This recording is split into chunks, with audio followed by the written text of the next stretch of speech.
Ketika manusia akhirnya memiliki senjata yang benar-benar bisa menghancurkan bumi, apakah gambaran kiamat itu sekadar simbol moral? Atau justru peringatan tentang sesuatu yang suatu hari bisa benar-benar terjadi? Apakah Perang Dunia IG adalah kiamat yang sebenarnya yang telah diberitakan oleh Islam? Dalam tradisi Islam, banyak ulama menjelaskan bahwasanya Quran dan hadis membicarakan kedekatan kiamat, bukan terutama untuk memberikan informasi kronologi kosmik, tetapi untuk menanamkan kesadaran moral pada manusia. Para ulama memahami bahwa bahasa wahyu memakai gaya retoris yang kuat agar manusia menyadari bahwa hidup ini singkat dan tanggung jawab moral tidak boleh ditunda. Karena itu, ungkapan bahwa hari kiamat sudah dekat itu dipahami sebagai cara untuk menegaskan bahwa manusia itu tidak boleh merasa aman atau menunda pertobatan. Sebagian ulama klasik menjelaskan hal ini melalui konsep bahwa waktu manusia sangat terbatas dibandingkan waktu alam semesta ini. Tokoh seperti Al-Ghazali itu menekankan bahwa yang paling penting bukanlah mengetahui kapan kiamat terjadi, melainkan menyadari bahwa kematian seseorang itu dapat datang kapan saja.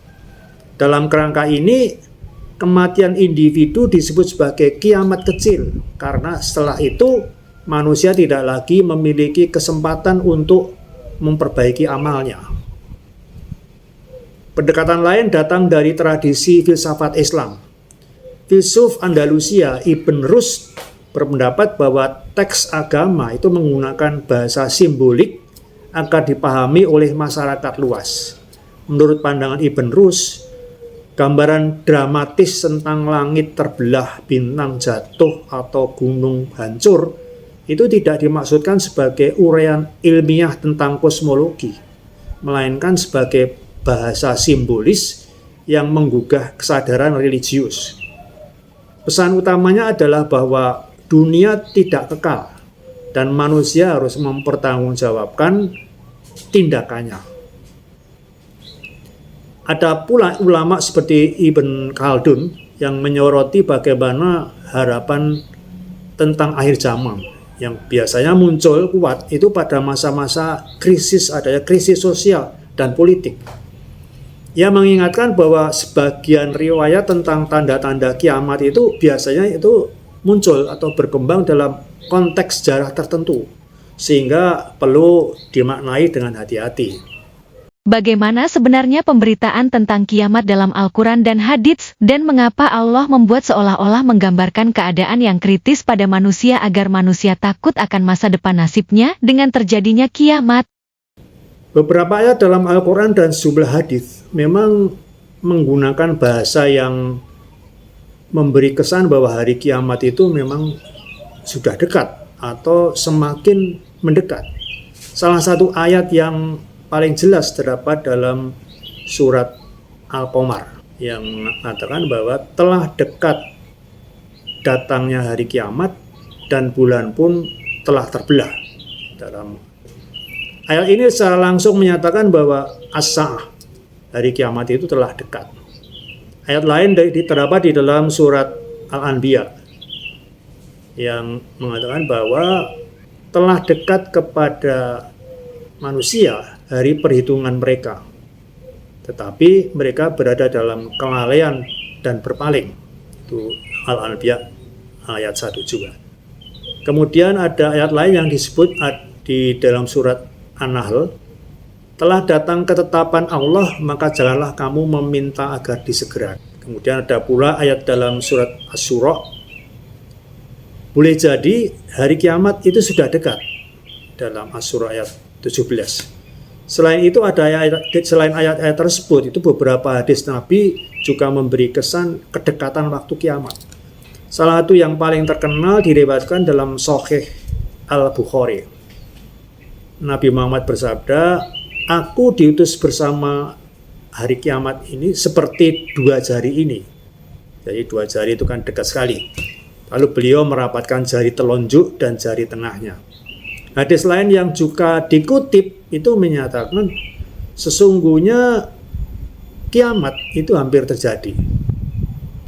Dan aku hampir mendahuluinya. Sebenarnya sudah lama menjadi arena tarik-menarik antara teolog Muslim, filsuf Islam, dan para sarjana Barat yang disebut orientalis. Perdebatan itu berkisar pada satu pertanyaan yang cukup tajam. Apakah teks Quran benar-benar mengajarkan bahwa akhir dunia sudah dekat pada masa awal Islam? Ataukah bahasa tersebut hanyalah strategi retoris untuk mengguncang kesadaran moral masyarakat Arab pada abad ke-7? Nah, beberapa orientalis berpendapat bahwa umat Islam awal itu kemungkinan memang memiliki gambaran tentang kehancuran alam yang akan terjadi. Seperti sejarawan Patricia Kron membaca ayat-ayat Al-Quran dan sejumlah hadis itu sebagai tanda bahwa komunitas awal di sekitar hidupnya Nabi Muhammad itu benar-benar mengira bahwa akhir zaman itu memang sudah sangat dekat.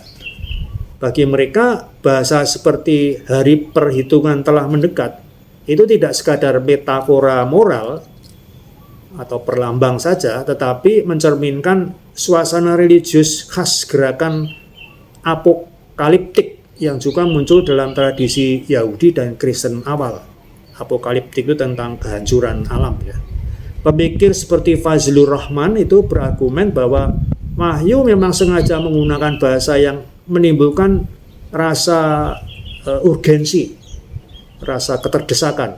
Dalam masyarakat Arab yang sebagian besar buta huruf dan hidup dalam budaya lisan, retorika yang kuat itu memang dianggap cara paling efektif untuk membangkitkan kesadaran moral. Menurut Fazlur Rahman, tujuan utama Quran bukan menjelaskan struktur alam semesta, melainkan mengguncang manusia agar menyadari tanggung jawab moralnya atau etisnya itu. Perdebatan menjadi lebih radikal dalam karya sarjana Mesir Nasr Hamid Abu Zaid.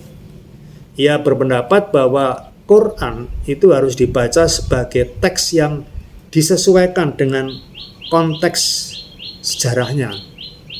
Bahasa apokaliptik atau tentang kehancuran alam semesta menurutnya mencerminkan tingkat intelektual masyarakat yang pertama kali mendengar wahyu pada abad ke-7 itu.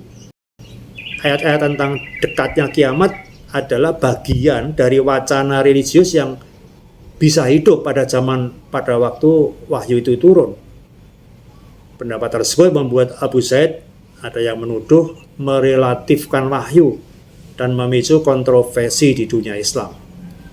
Dengan demikian, perdebatan tentang kiamat sebenarnya memperlihatkan dua pendekatan yang sangat berbeda.